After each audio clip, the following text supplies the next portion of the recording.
अभिनंदन है।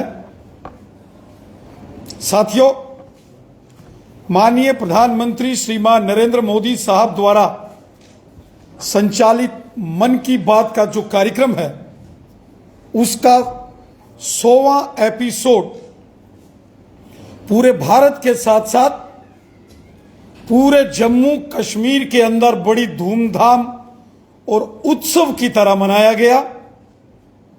मैं हृदय से जम्मू कश्मीर की जनता का, जम्मू कश्मीर के भारतीय जनता पार्टी के कार्यकर्ताओं का, जम्मू कश्मीर के अंदर सामाजिक और धार्मिक संगठनों के नेताओं का, जम्मू कश्मीर के अंदर non governmental organisations, student organisations और उन सभी साथियों का हृदय से धन्यवाद करता हूं जिन्होंने माननीय प्रधानमंत्री नरेंद्र मोदी साहब के 100वें मन की बात के कार्यक्रम को बड़ी धूमधाम और उत्सव की तरह बनाया।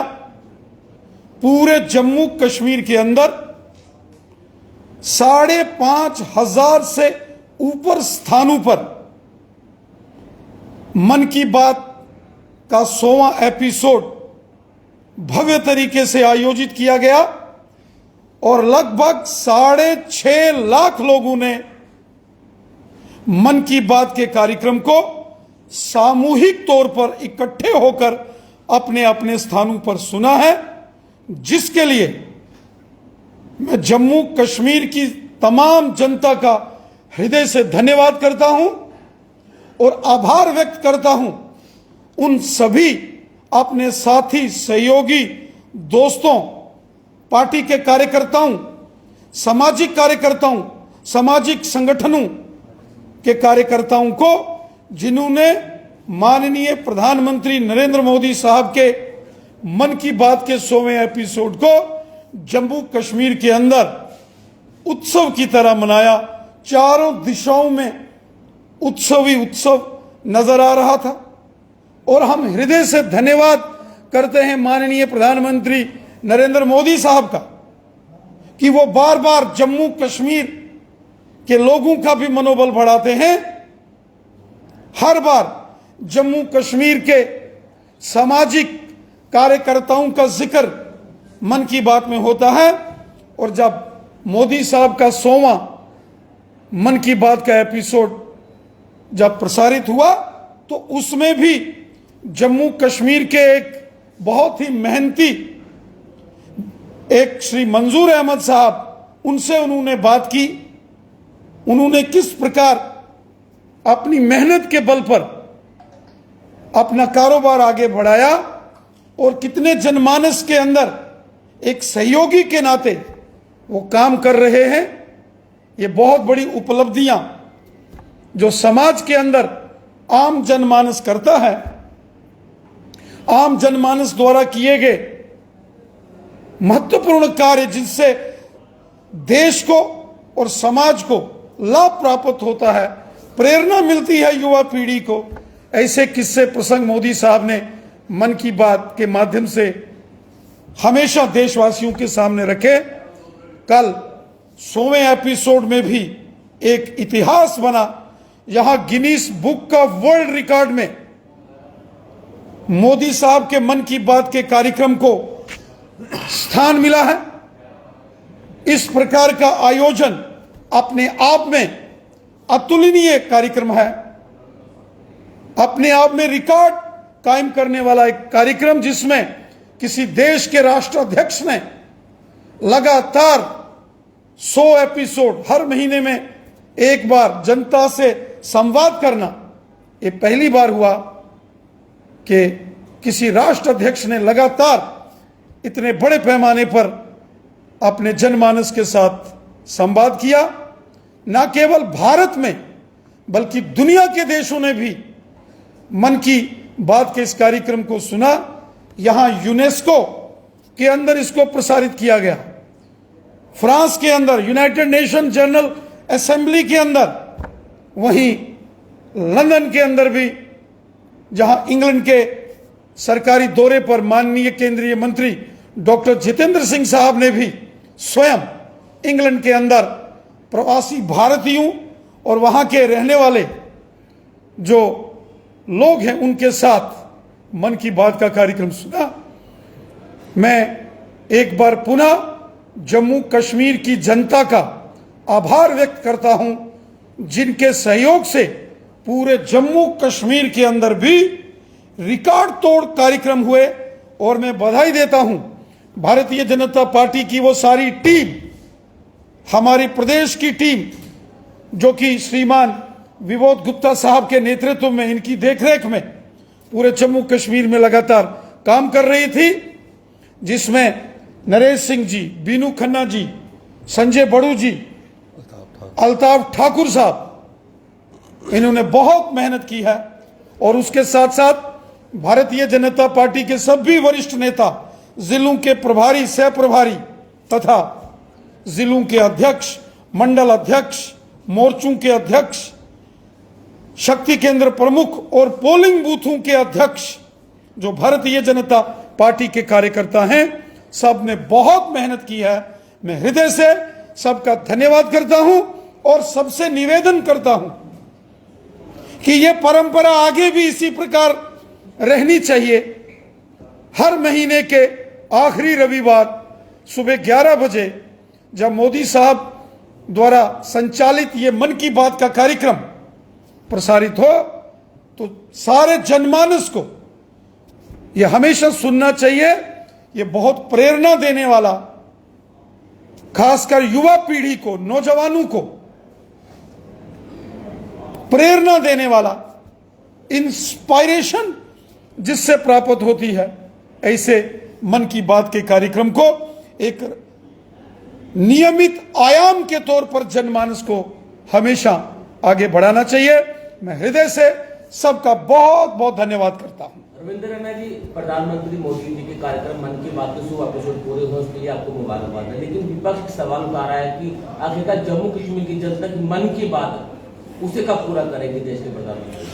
माननीय प्रधानमंत्री श्रीमान नरेंद्र मोदी साहब ने जम्मू कश्मीर की जनता की मन की बात को हमेशा सुना। मोदी साहब ने जम्मू कश्मीर के जनमानस को अपने सीने से लगाया। जम्मू कश्मीर के जनमानस का दुख, दर्द, तकलीफ अगर किसी ने समझी है और उसका समाधान किया है, तो वो हमारे यशस्वी प्रधानमंत्री श्रीमान नरेंद्र मोदी साहब हैं। मोदी साहब ने जनमानस की बात सुनी तो जम्मू कश्मीर में पश्चिम पाकिस्तान के विस्थापितों को अधिकार मिले, पीओजेके के रेफ्यूजीज को अधिकार मिले, उनकी बातें, उनकी जो महत्वपूर्ण विषय थे वो सुने गए। गुजर बकरवाल हों, पहाड़ी कबीले के लोग हों, ओबीसी कम्युनिटी के लोग हों, जम्मू के डोगरे हों, कश्मीर के लोग हों, जम्मू कश्मीर की मातृशक्ति हमारी माताएं बहनें हों, समाज के अंदर जो लोग प्रताड़ित थे, गोरखा समाज, वाल्मीकि समाज, विस्थापित समाज, इनके अगर मन की बात किसी ने सुनी है और उसका समाधान किया है, तो वो हमारे यशस्वी प्रधानमंत्री श्रीमान नरेंद्र मोदी साहब हैं। आज जम्मू कश्मीर के अंदर जो विकास के बड़े बड़े कार्य हो रहे हैं, एम्स जैसे बड़े बड़े हॉस्पिटलों का निर्माण, 2 एम्स जम्मू के सांबा में, कश्मीर के अवंतीपुरा में, 9 medical colleges, flyovers, ring roads, गांव गांव में सड़कों का जाल, बिजली, पानी, स्कूल, हॉस्पिटल्स, गरीब लोगों को फ्री राशन, गरीब लोगों के मकान बनाए गए, प्रधानमंत्री आवास योजना, गरीब लोगों के घरों में टॉयलेट, बाथरूम्स बनाने का काम मोदी साहब ने किया। गरीब लोगों ने जो हजार रुपया मासिक पेंशन, ये सब, और जो गोल्डन कार्ड 5-5 लाख रुपया, एक गोल्डन कार्ड से एक व्यक्ति को 1 साल इलाज के लिए, भगवान न करे कोई बीमार हो, लेकिन इंसान का शरीर है, बीमारी, कभी न कभी आदमी बीमार होता है। हमने वो दौर भी देखा है जब सगे भाई की जेब में 100 रुपया नहीं होता कि अपने बीमार जेरे इलाज भाई की मदद करे। लेकिन मोदी साहब ने जो गोल्डन कार्ड आयुष्मान भारत योजना के तहत लाए, 5-5 लाख रुपया एक एक व्यक्ति को एक एक साल में, ये सब मोदी साहब की देन है। मोदी साहब ने सबके मन की बात सुनी है और सबकी समस्याओं का समाधान किया है। तभी तो मोदी साहब 140 करोड़ हिंदुस्तानियों के दिल में बसते हैं, दिल में।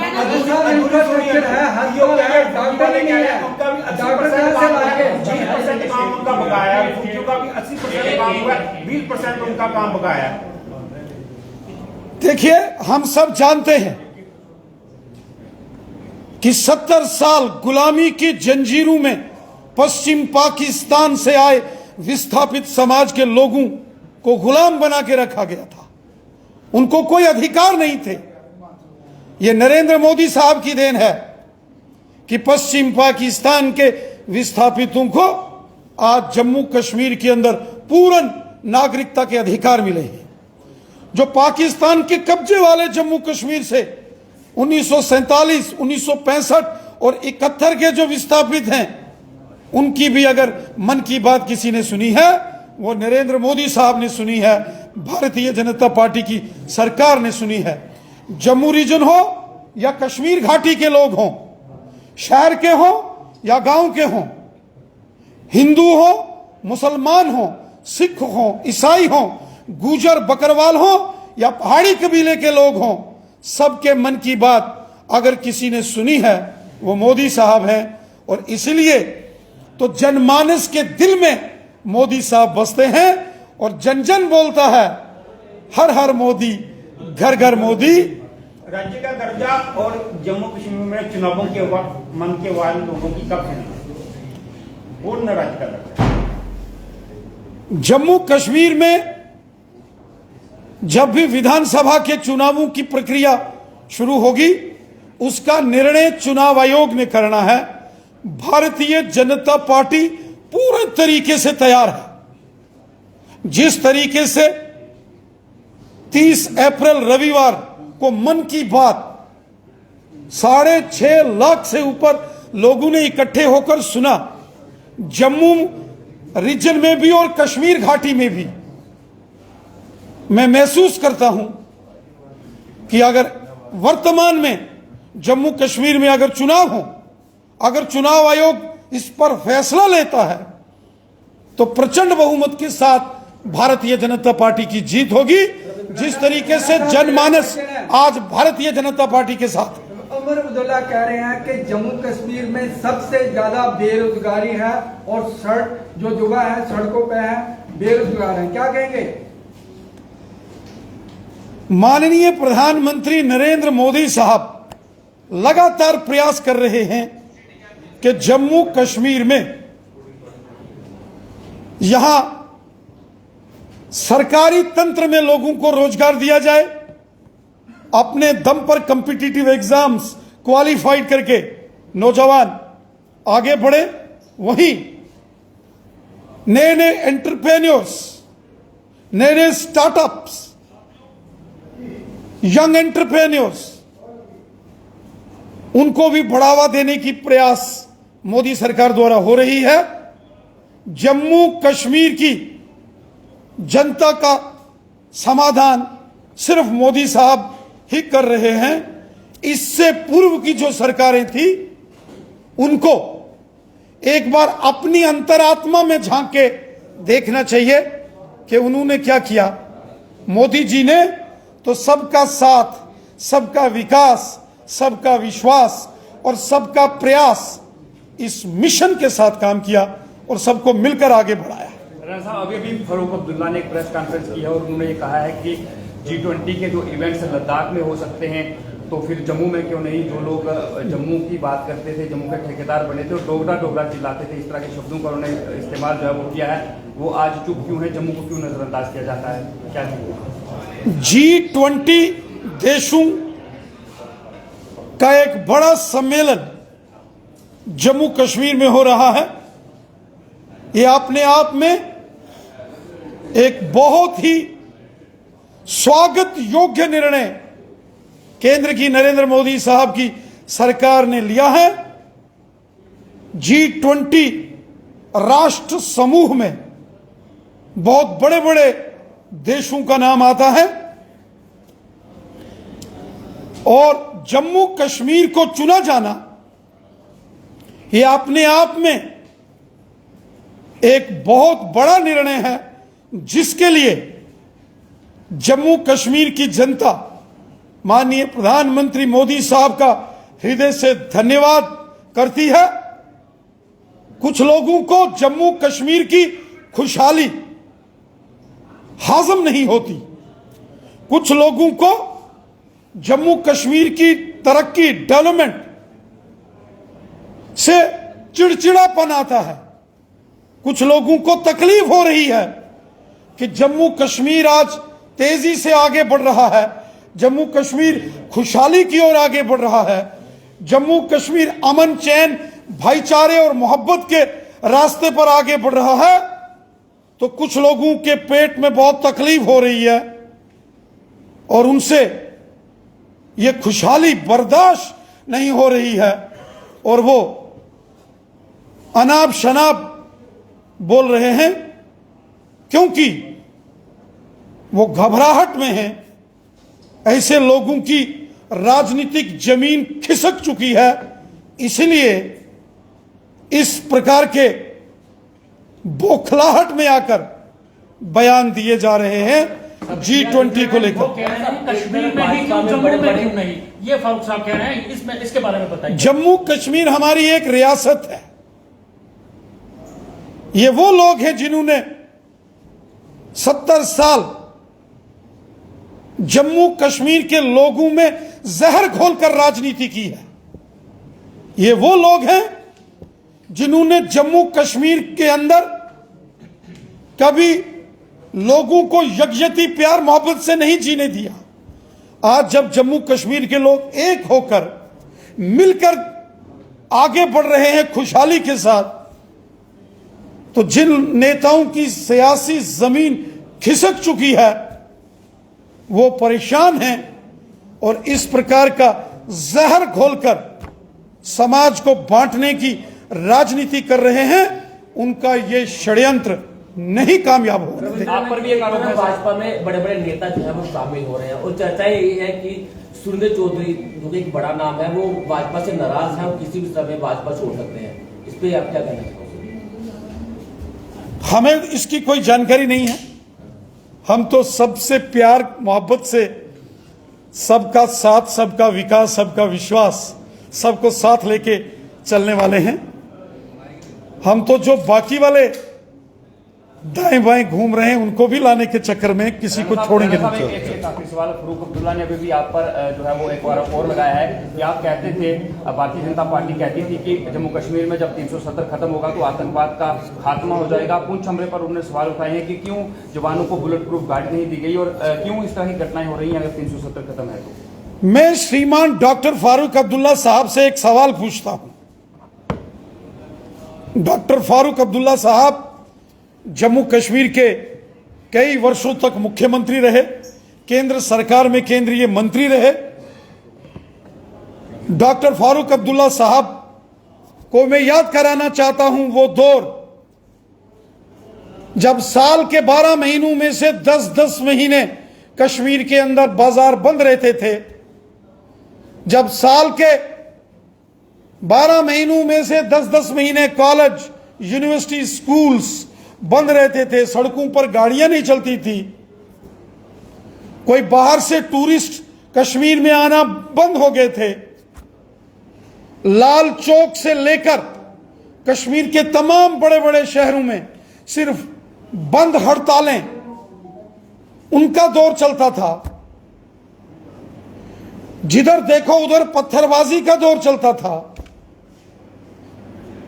कश्मीर के अंदर जब हमारे मुसलमान भाई जब जुमे की नमाज अदा करने या ईद की नमाज अदा करने मस्जिद में जाते थे, तो जब वापस आते थे तो उनको हमेशा डर रहता था कि कहीं से भी पथराव होगा, कहीं से भी कोई गोली चलेगी। मोहतरम डॉक्टर फारूक अब्दुल्ला साहब, आज वो दौर खत्म हो गया है। आज पूरे जम्मू कश्मीर में अमन है, चैन है, भाईचारा है। जम्मू हो या कश्मीर हो, 12 महीने बाजार खुले हैं, स्कूल कॉलेज यूनिवर्सिटीज खुले हैं, बाजारों में रौनकें हैं, सड़कों पर बाजारों में चहल पहल है। ये खुशनुमा माहौल, ये खुशहाली और चारों तरफ डेवलपमेंट के काम हो रहे हैं, ये सब मोदी साहब की देन है। एक बार आप भी अपने अंतर मन में एक बार विचार करें कि कितना बड़ा परिवर्तन मोदी साहब ने किया है। जम्मू कश्मीर के लोगों को जो पुरानी सरकारों ने और देश दुश्मन ताकतों ने, अमन के दुश्मनों ने जो जख्म दिए थे, उन जख्मों पर मरहम लगाने का काम हमारे देश के माननीय प्रधानमंत्री मोदी साहब ने किया है। तभी तो जम्मू हो या कश्मीर हो, हर एक शख्स के दिल में मोदी साहब बसते हैं। क्या आप Thank you. टॉक्स में बिलीव करते हैं रविंद्र रैना जी?